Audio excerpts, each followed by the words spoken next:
Hey everyone, Card Cafe here with another set to deck profile, this time with the Faded One of Time, Liael Amorta.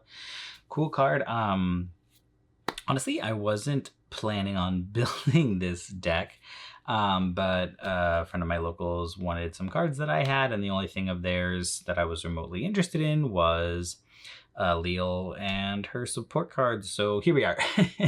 We have the deck, and it's a cool deck. Definitely a little bit different from some of the other ones. It stands out somewhat from like Regalis as far as like the actual mechanic of what the deck does. Maybe not so much from the pile of generic cards that you need. Cough, cough. Hint, hint, of where this deck profile is going. But, it's still a pretty cool card. She does some cool things. And let's get into talking about it. So, first we got her ride line as always. Same old grade 0, which is when you're going second, when you ride on him, draw a card.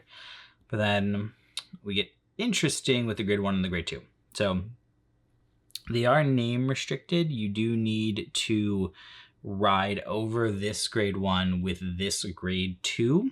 When you do that, you can Soul Blast 1, draw 2 cards, and then choose a normal unit and discard it. And if you don't choose a normal unit, you have to discard 2 cards. So it's essentially the exact same as Rancor Chain from the original Zorga ride line, except for discarding in normal order, it's discarding a normal unit. This can actually be kind of annoying, I found, because they're normal units. They're your pieces that you want to have and play, especially in the early game, to like rush your opponent, and you're having to give up 1, which can really suck, because a lot of the time when I've been playing this deck, I'll draw my 2 cards and have to discard something and be looking at my hand, and every single normal unit is a gas piece that I really want to use, usually that turn. So that hurts, but it is what it is. You're still drawing 2, which is nice. And only discard 1 is a pretty strong skill to have. It's the reason why Rancor Chain is still used even today. But then the next one, the grade 2, when you ride over her specifically with Liael, you choose any number of normal units and put them on the bottom of your deck. If you put 3 or more, you get to draw a card. So nice free skill. It also lets you recycle some of those normal units. The name of the one you just discarded with this, and any ones that you've like intercepted or guarded with, or discarded for ride line, you get to put them all back. And then just draw a card if you put 3 or more. You're always going to put 3 or more back. You're never not going to be able to do that. So that works out well. So good card, and we like that it's free. That's the main thing. But let's talk about Liael, because she's a big old block of text. So this is for what she does. She has 3 skills. So the first one is when she attacks, you can counterblast 1. You choose one of your rear guards and bind it, and then you search your deck for a card with the same name as the card that you bound and call it to rear guard. So simple. Just a +1 to board on attack, make some multi-attacks, get at least 4 attacks during the turn, which is nice. And that has some synergy with other cards in the deck. So that part's pretty straightforward. But where this card gets interesting is its second skill, which goes into why we're putting things in the bind zone. Because it says when she's placed on Guardian Circle, you discard a card from your hand and you take 2 units from your bind zone, put them on the bottom of the deck. If you do, she's a perfect card, essentially. She nullifies the incoming attack and allows you to get around all sorts of fun, like Sentinel Guard restriction stuff, because she's not a Sentinel technically, but she just acts as a perfect guard and nullifies the attack. So she's next to perfect guard in hand. Put your bind units back into the deck to recycle later. Which is great because there's one specific card is the main target for your binds. So you want to make sure you're able to put those back, and this is how you put them back, by using her protect skill. So it's a pretty tanky deck. You got like 8 or 7 perfect guards essentially. But then finally you have her divine skill, which is at the end of the battle that she attacked a grade 3 opponent's grade 3 or greater vanguard. You choose a card with the same name as her from your drop zone, and you ride it at stand, -1 drive. So it's essentially a restanding vanguard on the divine skill turn. So that's your big push turn where you're doing the most You get to essentially use her first skill again because it's a new copy of the unit and she's attacking again. So ideally you're making it so you're swinging for 1, 2, 3, 4, 5, and close to 6 attacks because you're binding it. Yeah, 1, 2, 3, 4, 5, yeah, 6. Because you're gonna then use her skill to bind or rear guard again and call again. So on your divine skill turn, you're getting 6 attacks, which is a lot and very strong. It's only that one turn. Every other turn you're only going 4, but let's really want to make sure when you're ideally hitting it for turn 4, persona riding, just going for game. So really strong divine skill, and one of the more interesting ones. That's at least more interesting than just stand a column for the last one. Not to call anybody out, but I think it's a little more interesting and more aesthetic with her whole thing of like time manipulation and rewinding time. So she's taking a copy of herself from the drop zone, rewriting. I think that's cool. So very good card. For the grade 3s, we are running obviously 3 persona ride copies. Nothing really to say there. You really want to make sure you see all the copies of her because of her perfect guard skill, and then also persona riding for the kill turn with the divine skill. But we're not running Grail, and the reason why we're not running Grail is because this boy has come out. Yes, I delayed this specifically for Festival Collection because there was a good amount from Festival Collection that I wanted to talk about with this, and this is one of the main ones, which is Radiance Caliburn, the new Regalis piece. This one's very simple. You play it, you choose one of the following effects. You can either draw 2 cards or put it into the soul to countercharge. The draw 2 is whatever. The Pot of Greed, sure, everyone loves the draw 2. That is not why this card is in this deck. This card is in this deck for the go to soul countercharge. Because this build particularly, you burn through Counterblast really fast. Liael on her time leaps, her divine skill turn is already counterblasting 2 that turn between using her skill twice. And then you have other cards that counterblasting, especially in the early game, you can go through it really fast. So we need countercharge options, and this is just a great one because it's also going into the soul, which is good because you can also go through your soul pretty fast in this deck. So that is the main reason this is here, really for that resource of just going to soul and countercharging. Now let's talk about the grade 2s and the most important boy, her main support, Idaris, definitely a 4 of. This is the card you want to be binding with Liael every turn. He has 2 effects. The first is just a continuous, during your turn, if your bind zone has a copy of him in it, he gets 10,000 power. So it's just a free 20k beater. We love those. For a very simple effect, that'll be Lion immediately because you just immediately bind him with Liael, and then the next one you call is going to be a 20k, which is great.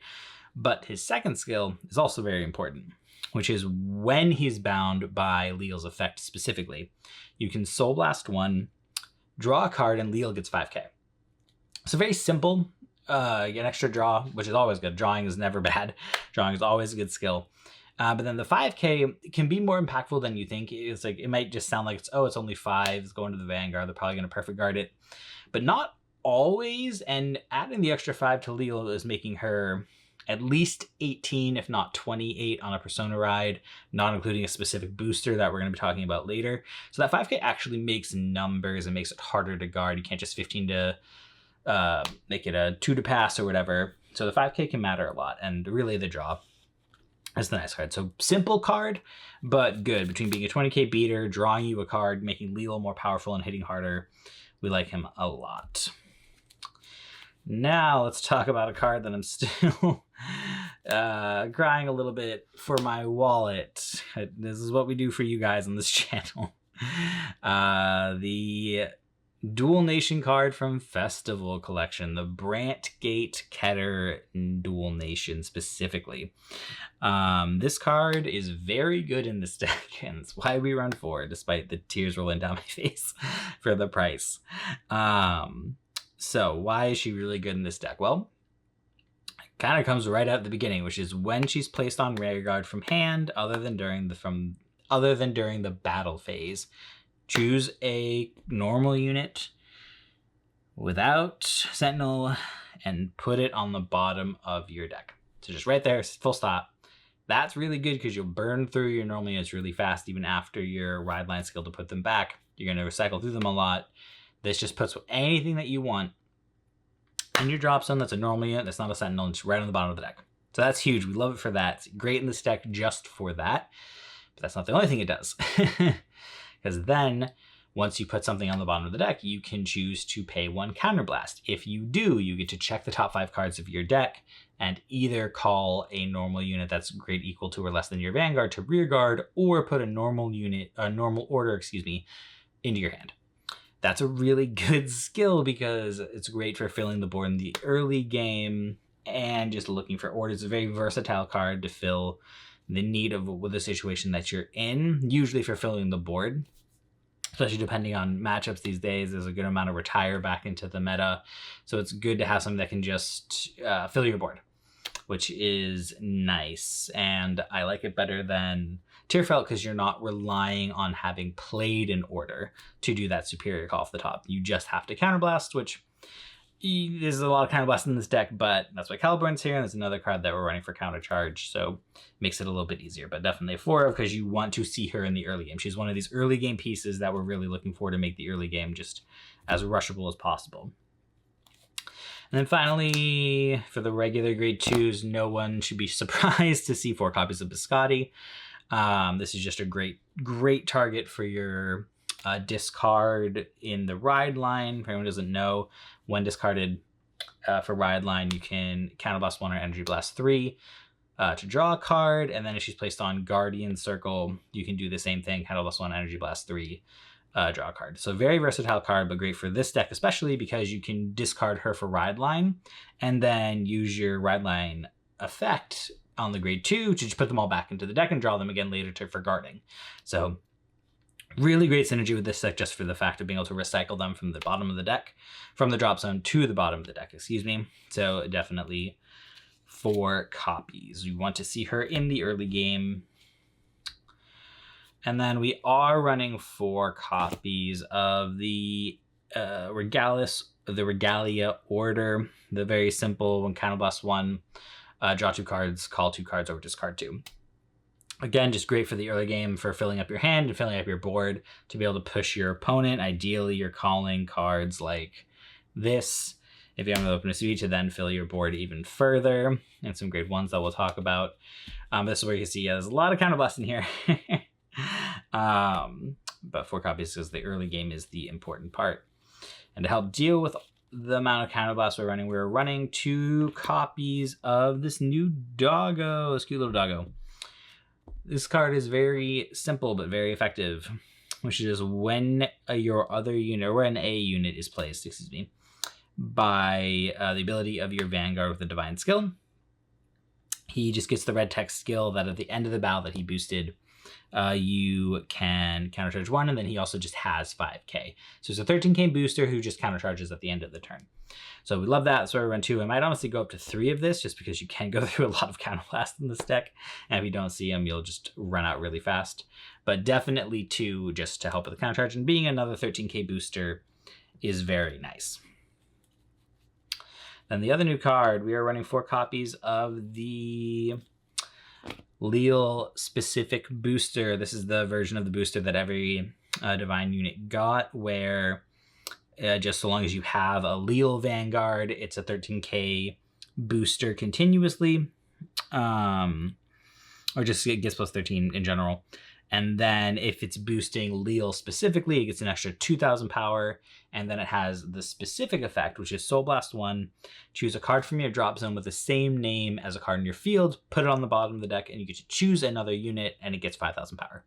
So the 5,000 power is kind of nice, just to buff something up a little bit more. Numbers can be a little low in this build, so nice to have just the extra 5k.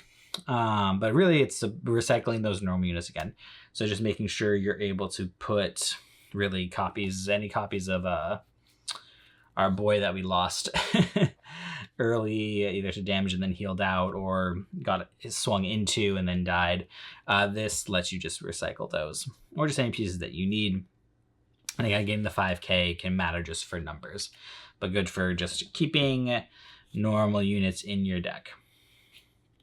Another generic piece that should shock no one is, of course, we are running 4 dog. So what I mean with the Keter staples are just kind of getting out of control here. You run 4 Saragon. For anyone who doesn't know, this is just the really good promo that just says when he boosts, if you have more rear guards than your opponent, or if you've played an order, he gets 5k, and then at the end of the battle, he retires himself. Look at the top 2 cards of your deck. 1 goes to hand, 1 goes to bottom. Very good skill. I shouldn't have to explain why. Just a selective draw, essentially, while also being a 13k booster in the early game is very strong. This lets you just help push out numbers and push your opponent to high damage so that you're set up to then divine skill and kill them. So 4 copies there. And then finally, also, no surprise, 3 Perfect Guards and a Sanctitude. You all know what this does. The nations are, you don't have to discard for Perfect Guard if you have 1 or less in your hand. Sanctitude gets around the text triple drive and most guard effects that aren't, guard restricts that aren't Blademire. So that's not going anywhere. That just stays the same. Triggers. We are doing 8 crits because 8 crit wins games. I do recommend the Go to Soul with this because Soul, like I said, can also be a little short, not quite as short as Counterblast, but you can go through it once you've used your main grade 2 guy to Soul Blast, and also your grade 1 booster for Liael costs a Soul Blast, so eventually you will go through it. So the Go to Soul crit can occasionally matter just to make sure you still have Soul. The 2k doesn't matter, but the Go to Soul occasionally does, so if you have it, I recommend it. The off trigger is the front trigger. I know people go back and forth with this. I myself went back and forth with this, but this build has a lot of draw power between the Order, Iridis, Sarangon. You have a good amount of draw power. So I feel like what I do need in this deck is oomph and more offensive pressure. So we're running fronts to get that extra 10k to the front row, and obviously 20k shields are also nice. But really, this is actually for the 10k to the front row to add some more offensive pressure. Then heals. The meta standing, I am doing 2/2 of the specialty heals for restanding and for extra crits.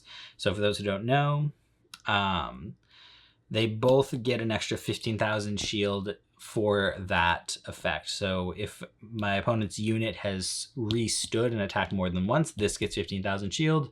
If my opponent's unit has a crit that they did not get from a trigger, this gets 15,000 shield. Why are you running 2 of each of these? That's because you have Varga, Shiranui, Leonorn still all running around on the restand side, and then you also have Zorga, Blademire, Jejuled is still kicking around, things that just get inherent crits. So 2/2 each, because those are the main things you're going to see right now. So, and also the hit for Shiranui and Luard has finally come, so Luard's kind of dropped pretty far, and Shiranui is still good, but you don't just quite see it as much, so I don't feel like I need the great heals. But when more of the Stride decks come out in January, those will probably be coming back. And now over trigger. I hate to be boring, but we are running blue. Yellow and purple are not fantastic in this deck. The purple OT, you're always gonna have a front row when your Vanguard swinging, so the call isn't doing anything for you. The heal's fine, but the call's not doing anything. And the yellow one, yeah, if you wanted to run, that probably would be the one, honestly, I would run in this if I had to run something else, just to get some board wipe to clear out my opponent's board, because this deck doesn't have any board wipe aside from that. But I don't think that's better than this. I don't think that's better than a 9th critical trigger that also just gets you a piece from your drop zone back into your hand. You're not able to put sentinels from your drop zone into the bottom of the deck, so this allows you to just put those back into your hand, which is nice. So I think blue is just here. I see some people do run the red OT here too, but if you've watched my channel and watched my deck profiles, you know my opinion on that, which is if I don't have a rear guard that can take advantage of that with an extra crit or an extra guard restrict, the red's not doing anything for me. So blue it is. Give me a 9th critical trigger, give me a card back from my drop zone. I think that's the best way to go forward. And that's it. That is Liael. You might have noticed missing set order and grade 2 divine sister, since this is obviously post festival collection. I know about those cards. Don't get me wrong. I know about the nun and her set order. I hate them.